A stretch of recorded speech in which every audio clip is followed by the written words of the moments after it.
شح سوقاتا بوك قلن waxaan doonayaa sanadkan cusub 2025 intay noqoto the best year yet.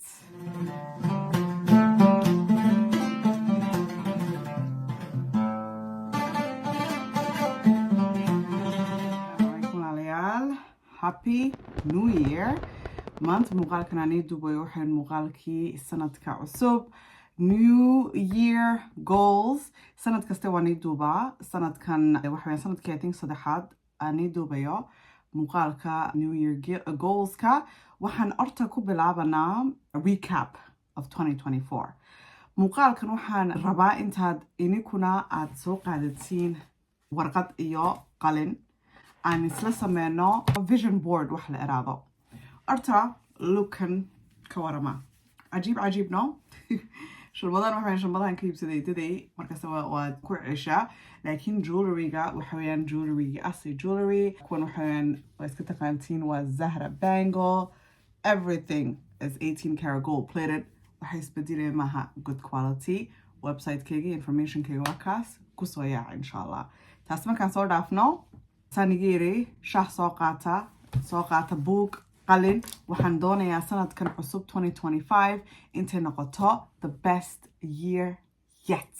insha Allah. oo waxaan rabaa intaad muuqaalkan ka faa'iidaysatiin kow oo dee ininkana nii noqoto dhiirigelin sidaad noloshiina u dhistiin insha Allah. Okay guys, kolleyba dee one by one nima dul marayo goalskayga because they're very personal. laakiin highlight-kan ayaan inii dul mari doonaa. sanad kastaba list ayaan samaystaa ama vision board waxaan ku haystaa telefoonkayga. bishiiba kol waan dul maraa saan isku xasuusiyo xaggaan u socdo waxaan noloshana ka rabo. my goals, right? Ilaahay saas ayuu noo abuuray wuxuu naga dhigay wax badan ayaan ilownaa maaha. markaas waxaa u baahan tahay intaan mar kastaba is xasuusisid. so telefoonkaygaan ku qortaa. vision boardna waan samaystaa oo computerkayga background ama telefoonkayga backgroundkan ku haysto oo goalskayga oo dhanba taswiir ayaan kasoo qaaday internetka oo waan ku dhadhajin si visual uga dhigo saana u arko.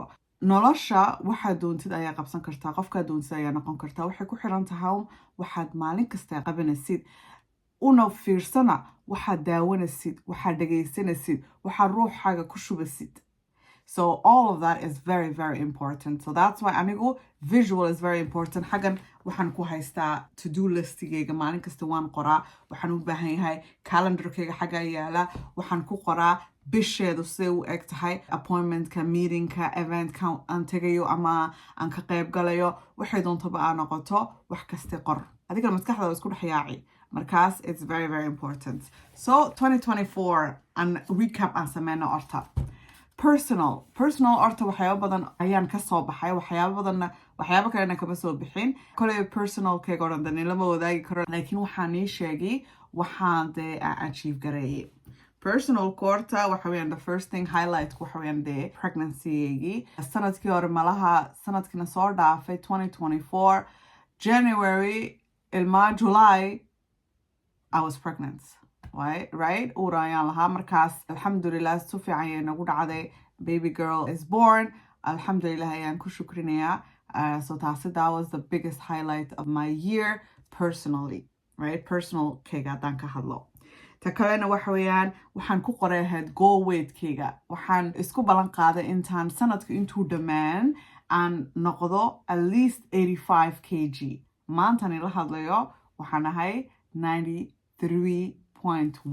aduu 92gii baa loo dhow yahay. markaas goalkaas ma gaarin laakiin sababtay u wanaagsan tahay markaad waxaan oo dhan aan qorisid. haddii aan malaha goalkan aan qorin 85 kg-gan aan qorin malaha maanta inta hilib iga dhacay igama dhici lahayn waayo dee goalba maba lahaynba right. laakiin go-aan ayaan qaatay inanteedu markay noqotay adu markaan 40 baxay 2 bilood kadib markaan dhalay ayaan go-aan qaatay sidaan hilibka iska rido because waa ogaa intuu sanadku soo dhammaanayo waana ogaana balantaa anigu aan isku qaaday right. ininkuna walaahi walaalayaal waxaana imika aan sameynano waxay tahay waxaa naftaada u sameynaysid. naftaada markaad ka shaqaysid oo isku soo jeysatid adiga maaha wax ku taabsanaya. adiga way ku dhaafaysaa waxayna taabsanaysaa dadka hareerahaaga waxay taabsanaysaa caruurtaada xaaskaaga ama odagaaga familygaaga right qof kastaba wuxuu rabaa intuu haysto dee noloshiisa dad noloshooda dee ka warhaya oo dee hore u socda right so this is not only for you but it's also for your family and everyone around us right that's why anigoo markasta iraado waa muhiim intaad isku fiirsatid aduu iska shaqaysi naftaada because you know what marka aduu iska shaqaynaysa aduu markaas ku mashquulsan tahay dadka kale waa iska iloobaysaaba waxay wadaan iyo xaan iyo waxaaba kama shaqaynaysa like adigaaba isku mashquulsan adigaababa taadaadaba kaa farabadatay right taasina markasta waxaan iga iraado dadka social media ku jira oo ka hadla tani ayaa dhacday tani like dadka kale ka shaqeeya waa dad bilaa camalina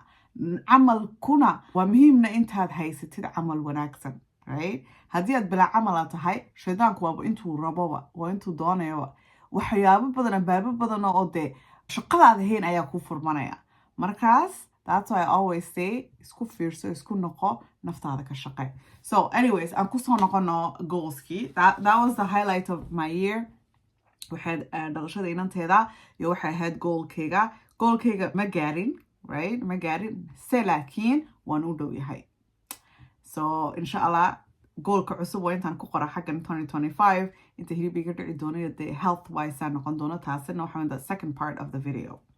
ta kalena personalka waxaan ku qoray gym go to the gym again so gymka waan bilaabay waa day la socotiin weekly vloggeega waa la socotiin waan dhaqdhaqaaqa exercise ayaan sameeyaa sanadkii hore markaan ku qoray vision boardkeyga gym wallahi waan yar qoslay because waxaan islaaf wala arki doonaaba haddaaba haleelo waayo wax kasta waxa maskaxda ka dhaadhicisa maha waxay iga dhaadhicsanaa haddii aan doono intaan exercise aan sameeyo qasab ayay kugu tahay intaan gymka aad tagtid waqtiguna uu igu yar yahay gymka intaan gaariga qaadanayo inanteeda hooyada u geynayo inankayga daycare like it's too much so waxaan isaga dhigay simplified ayaan ka dhigay waxaan isbaray intaan exerciseka gurigaan ku sameeyo so alhamdulillah that one I'm proud to say that imika toddobaadkii 3 ilaa 6 cishood ayaan ka dhaqdhaqaaqa oo exercise aan sameeyaa so that was achieved marka la eego business wise businessadeedu way kala duwan yihiin way la socotiin tagu horeysa waxa weyn social media the highlight of 2024 wuxuu ahaa markii aan gaaray 100,000 subscribers oh my god that was like the biggest achievement markaan gaaray 100,000 subscribers wallahi waxaan xasuusanayaana waxaan ahaa I think waxaan gaarnay June maaha mise July bay ahayd laakiin waxaan xasuusanayaa oh my god caloosh xaggaa bay socotay I was so pregnant but I was so happy wallahi because waxaan islahaa YouTube waxaan ku dhex jiraa waxay qaadatay 3 sanadood iyo bar intaan gaaro 100,000 dad ayaa ku gaara sanad dhexdeeda bil dhexdeeda ani waxa ilaahay wuxuu qoray inta 3 sanadood iyo bar iga qaadato but alhamdulillah ala kulli xaal wallahi that was the highlight of the year idinkana waan igu shukrinaya saa wallahi markastaba ay garab joogsatiin ay dhirigelisiin commentada a YouTube channel keega aan ka helo is like the most beautiful uplifting comments wallahi waana ii duceysiina dadku badanka wallahi social media way ka cabsadaan because waxay isleeyihiin isha dadka ma fiicnay waxaas waa run way jirtaa se laakiin social media waa saa u isticmaashidu haddii aad rabtid inta dadka caawisid wallahi dadka ku soo raacaya waxay noqonayaan dad iyaguna raba intay noloshooda fiicneeyaan so I love all of you guys and waxaan rajaynayaa intuu ilaahay sanado badan nisu keendaayo oo dee insha allah 1 million aan gaarno so that was the highlight of 2025 markaan businesskayga eego the other goals aan meesha ku qoray waxay ahayd Instagram it's so hard wallahi Instagram to grow on Instagram is very hard waxaan ku qoray ahayd 30,000 subscribers ama followers Instagram ku hel se laakiin imika waxaan haystaa I think 22.3 even though Instagram waan dadaalaa wallahi waxay tahayna meesha badanka platformkan badanka aan joogo it's very hard to grow but anyways at least we're growing TikTok waxa weeyaan meesha ugu fududsan haddii aad doonaysid intaad followers heshid so haddaa social media imika ku cusub tahay TikTok is the best place to go because TikTok wallahi wax badan ma dhigo saas lama socdo se laakiin maanta nila hadlay I think waxaan socdaa 82,000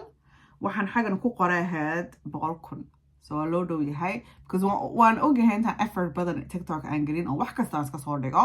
so TikTok is good ta kalena the highlight of 2024 wuxuu ahaa Somali Business Expo SWE event SWE event waxaan la bilaabay 3 kaloo hablood oo masha Allah wallahi waxa weeyaan hablaha imika so far intaan social media ku jiro hablaha ugu wanaagsan oo ugu English waxa la work ethic waxay leeyihiin amsada u shaqeeyaan iyo saan u shaqeeyaan waan isfahamnay and they're the best they're just the best sanadkii hore waxaan sameynay Somali Business Expo Somali Canadian Business Expo xaggan Canada sanadkii labaad ay ahayd masha Allah it was amazing waxaan noo soo baxay malaha wax gaaraya 3,000 oo qof oo Soomaalidu way soo baxeen way noo yimaadeen xitaa hajnabi Arab like dad badan so wallahi 2024 keegi highlight keegu kamid yahay because it was a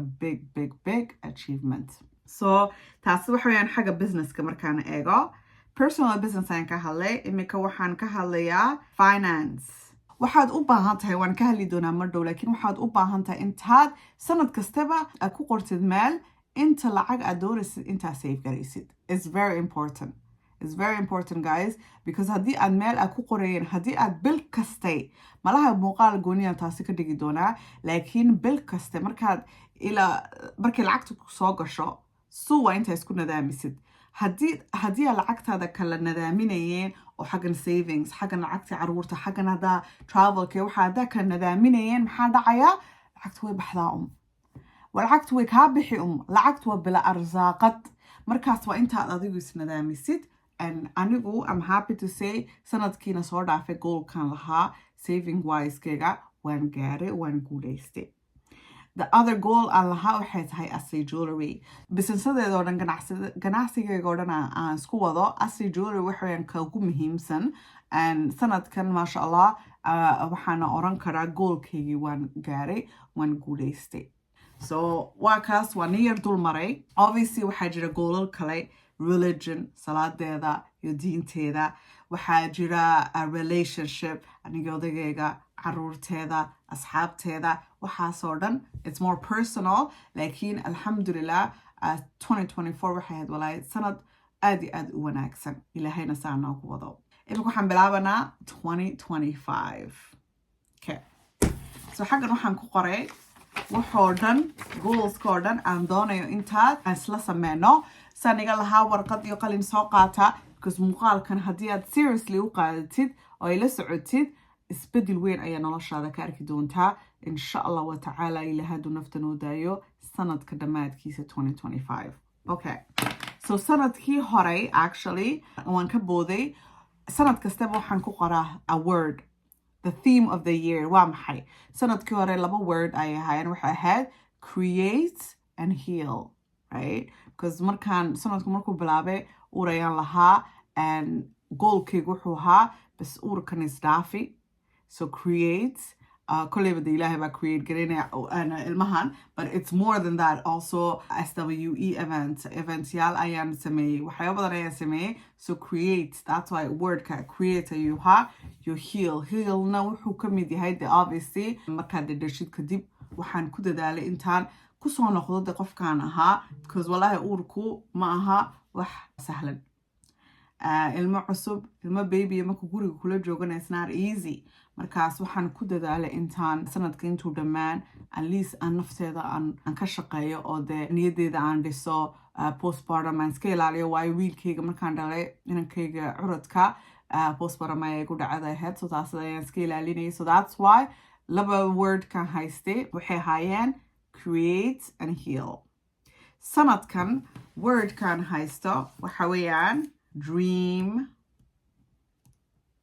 big sanadka goal themekaygu waxa weeyaan dream big qasab maaha intaa imika qortid goalkaaga ama themekaaga waxaad qori kartaa markaad dhamaysid horta waxoo dhan aan isla sameyni doono kadib markaas visionkaagu clear noqon maaha laakiin anu waan samey already so dream big sababtaan dream big aan u ku qoray 2025 waxay tahay waxyaabaha nii soo socda oo waxyaabo aad iyo aad wallahi u waaweyn ilaahay la qabto ilaahay xoogana ay adkeeyo ilaahay ay barakeeyo waqtigeega iyo albaabadana ay furo waxyaabo badan ayaa soo socda oo nolosheeda aad iyo aad sameyn u leh oo bedeli doona so that's why dream big ayaan ku qoray so inshallah de wala arki doona so number 1 have a theme ama theme ku qor and then iska daa markaad dhammaysid exercise-kan kadib ayaa kusoo noqon kartaa oo ku qori kartaa what is your theme of the year talabaad waxa weeyaan waxaad ku qortaa what will make 2025 the best year yet sanadkan soo socda iska ilow shaqada haysatid imika iska ilow situationkaagu imika siduu yahay haddii aad wax kaste lagu siin kari lahaa 2025 maxaa ka dhigi karaa the best year yet right ever ma oran karo because sanado kale soo socday ilaahayna de waxaan rajeynaa intuu de albaabada noo wala furo oo de noloshaadu hore u socoto the worst thing waxa ugu daran ay kugu dhici karo adigoo dib u dhaca right so 2025 maxaa nacmadaa heshid ama adaa samaysid ka dhigi doonaa sanadka noloshaada ugu khatarsan ama ugu cajiibsan meel ku qor third thing waxaad ku qortaa different goals so goalsku different areas ayuu leeyahay saa u aragtaan ta ugu horeysada waxa weeyaan health so caafimaadku waa muhiim haddii aa caafimaad ay leeyihiin waxuma qaban kartid so health ku qor health kagana agtiisa ku qor waxaad doonaysid caafimaadka maxaa ka rabtaa macaan aduu ku hayo sidee ayaa dee cuntadaada u fiicnayni lahaad ama hilibka iska ridi lahaad hadduu obese aad tahay seebaa hilibka iska ridi haddaa dhuuman tahay seebaa hilibka u korsiin lahaad waxaasoo dhan ku qor what is your health goal haddii stresskaagu badan yahay seebaa u bedeli kartaa xaaladaada ku qor second thing waxa weeyaan relationships so imika relationship waxay noqon kartaa adiga asxaabta waxay noqon kartaa adiga caruurta malaha waqti badan caruurtaada ma siisid waxay noqon kartaa adiga xaaskaaga ama odagaaga ku qor goalku wuxuu yahay ba waxay tahay bishiiba intaad maalin adiga odagaaga isla baxdayd oo shukaansatiin ma waxay tahay adigoo asxaabta is aragtiin because wallahi noloshu haddaa is ilowdid oo de is siisid noloshu meel kastay kaa soo tuuri kartaa so you have to have goals waa intaa edab aa lahaatid oo naftaada edab aa bartid oona discipline aa lahaatid oo nidaam right so waxaan oo dhan waa muhiim intaad la socotid haddii kale way kaa fara bixi so relationshipka meel ku qor ta kale waxa weeyaan diinta religion obviously noloshan waa 4 cishood beritoole ayaan ka wala soconanaa dunidan laakiin taasi daraadeed waa muhiim intaa la socotid salaadaada malaha qur-aankaaga hadday tahay bil kastaba duco cusub intaa baratid haddii ay tahay intaad isqortid weekendka classes online aa la socon kartid zoom calls matala anigu imika sanadkii hore mise 2 sanadood ka hor waxaan ka mid ahaa class every sunday saacad aan ku jiro oo toddobaad kasta baan daawanayna lecture oo markaana isku yimidno ka hadlanay lectureko classkii ugu dambeysay waxaan ka hadlanay shaydaanka ibliis siduu u shaqeeyo siduu maskaxdaada uu ka waali karo so isqor wax yaroo de diinta ku xasuusiya oo de ilaahay kugu xira right ducada salaadaada waxay doontaa noqoto laakiin religion is very important waxaan oo dhan aan sameynayno hadduu ilaahay qorin ma heli karno barakada ilaahayna waan isaga baahanahay so you have to also have a goal religion wise ta kale waxa weeyaan career haddii aad shaqaysid ma waxaad doonaysaa intaad shaqada bedishid oo shaqo ka wanaagsan aa heshid ma waxaad doonaysaa intaad manager aa noqotid director intaad noqotid waxay doontaa noqoto ku qor goals kana guys waa intaad noqotaa realistic obviously career matalan imika careerka haddii aad rabtid intaad I don't know imika shaqo cusub ayaad bilowdo waxaad doonaysaa I don't know 2025 intaad noqotid CEO malaha wax dhici kara laakiin realistic ka dhig oo de malaha haddii aad tahay imika hadda shaqada cusub malaha senior management position aa heshid wax de realistic ah right ku qor insha allah and the last one aan meesha ku qora waxayaan personal growth waxa weeyaan waxa shakhsiyadaada qofkaad tihid saameyn ku reebaya ama dee ku taabsanaya haddaad tihid qof carada ku badan ama carada ku degdega seebaa taas sidoo bedeli lahaad haddii aad tihid qof procrastinationka ku badan procrastination waxa weeyaan dee dadka dib u dhiga wax kasta waxay ku tala galeen ka jeesto oo dee wax kale wada so procrastination ayaa la yidhahdaa sid haddii aad tahay qof caynka anigu waan nahay qof caynkaas that's why wax kasta waan qoraa saan isku xasuusiyo my goals right so waxaasoo dhan meel ku qor so dib haddaan usoo maro waxa weeyaan and business obviously career ama business so waxa weeyaan health relationship finance and money maan ka hadlay taasid finance and money I don't think intaan ka hadlay waxa weeyaan obviously inta lacag aad doonaysid intaad save garaysid sanadka soo socda so inshallah muuqaal kalaan ka dhigi doonaa taasid haddaad doonaysiin hoosta kusoo qora laakiin waxaan nila wadaag anigu obviously professional ma ihi laakiin qof aad iyo aad u nadaamsan ayaan ahay markaas wax kasta waan qoraa wax ani ii socdaa nila wadaagi doonaa inshallah laakiin one tip haddaan isiin karo talo yar bil kasta marka lacagta ku soo gasho horta waa intaa isnadaamisid oo ku qortid waxoo dhan aa lagaaga baahaya intaa bixisid iskoolka caruurtooda cuntada shopping waxaasoo dhan intaa meel ku qortid waxaana u baahan tahay intaad bil kastaba aad save garaysid lacag so adigu isa sii wax oo dee maskax gal oo dee aad save garayn kartid bil kaste haddii ay tahay $200 matalan waxaad sameynay markii lacagtu saa kuu soo gashaba $200 qaad oo save garay horta adigu is lacag isa sii pay yourself first right that's what it's been working for me marka waxa soo hara ayaan isticmaalaaday tahay shopping ama waxaasoo dhan ama credit cardkayga haddaan lacagana ka bixinayo iyo waxaasoo anyways ma doono intaan sii dhex galo waan ka hadli doonaa muuqaal kale but that's one thing that is working for me inshallah waa intaad ku qortid meesha religion personal growth career business health anyways waxaasoo dhan markaa meel aad ku qortid the next step waxa weeyaan 2025 imika waxaan oo dhan wax kala fara badan right it's a lot of things waxaan doonayaa markaa kadib intaad ku qortid meel 2025 saddex wax haddii aad samaysid oo ka dhigaya sanadkaa sanadka ugu cajiibsan noloshaada right 3 goal focus laho focus waa intaa noqotid 3 goal ku qor aad doonaysid intaa kasoo baxdid 2025 so haddii tahay shaqada intaa bedishid ku qor meesha because taasid waxay u fiican tahay sanadka dhexdiisa markaad dib u fiirisid goolkaaga dee malaha waxay isa siin goal toddobaad kastaba intaad apply garaysid at least 5 shaqo ama 3 shaqo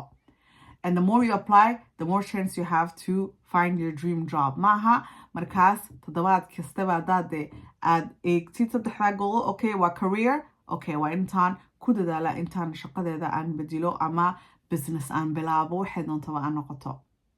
laakiin 3 goal ama 5 goal meel ku qor oo aad rabtid intaad kasoo baxdid 2025 focus aad dul dhigtid sidee u noqoto 2025 sanadka ugu khatarsan noloshaada waa intaana ku qortidna sidaad u sameyni doontid so horta why sababta isweydii sababta u dooratay 3daas goals markaa kadibna waxaa ku qortaa sidaad u gaari doontid 3 goals so imika waan yar dul maray imika hadday tahay matalan intaa hilibka iska ridid right waxaa ku qorta meesha 20 kilo ayaan iska ridayaa sanadka dhexdiisa okay bil kastaba imse hilib ayaa doonaysa intaa iska ridid sa u gaadhid 20 kilo marka 12 bilood bil kastaba waa intaa iska ridid aad wax gaaray malaha 2 kilo ma 2 kilo iyo bar ama 2 kilo so taas waa intaa meel ku qortid oo la socotid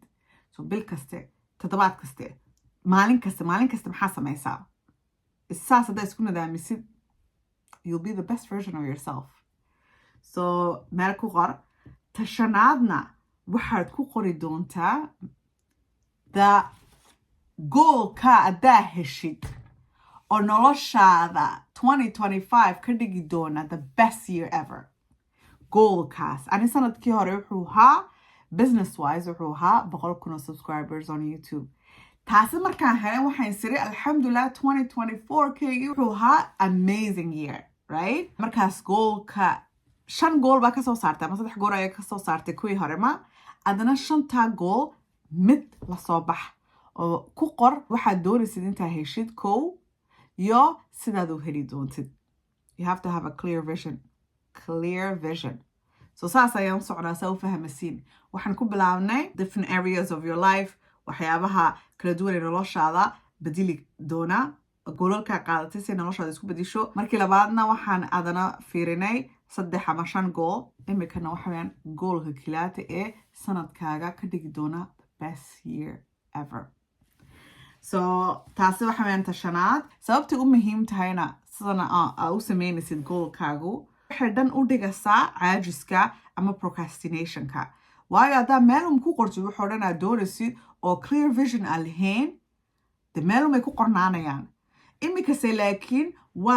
waad soo yareysay goalkaaga maskaxdaada waa clear waxaad doonaysidaa sanadkan samaysid visionkaaguna waa very clear maha so that's why it's really important the last stepna waxa weeyaan sanadkaaga 12 bilood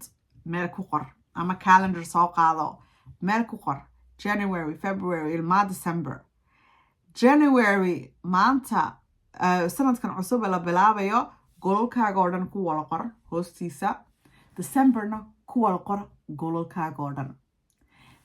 sanadka dhexdiisana mid kastaba line u samee oo bil kastaba waxa u baahan tahay inta ku qortid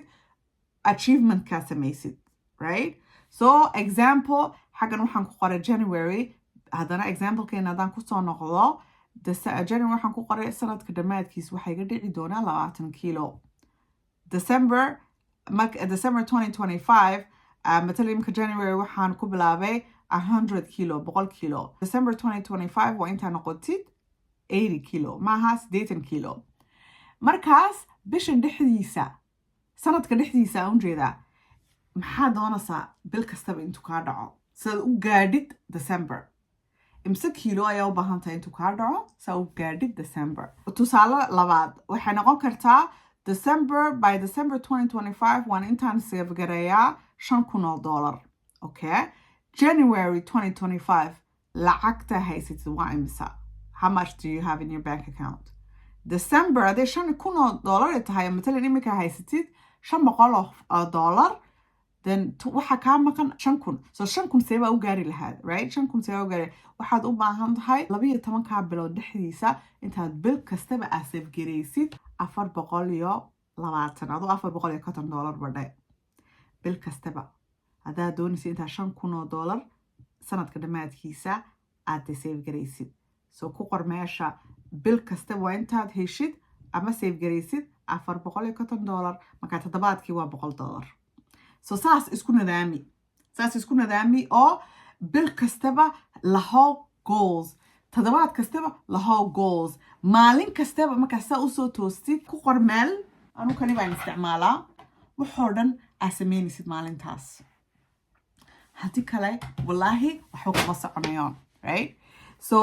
xaggan ayaan kusoo gabanayaa guys waxaan rajeynayaa intaa muuqaalkana ka faa'iidaysateen waa muuqaal aad iyo aad u dheer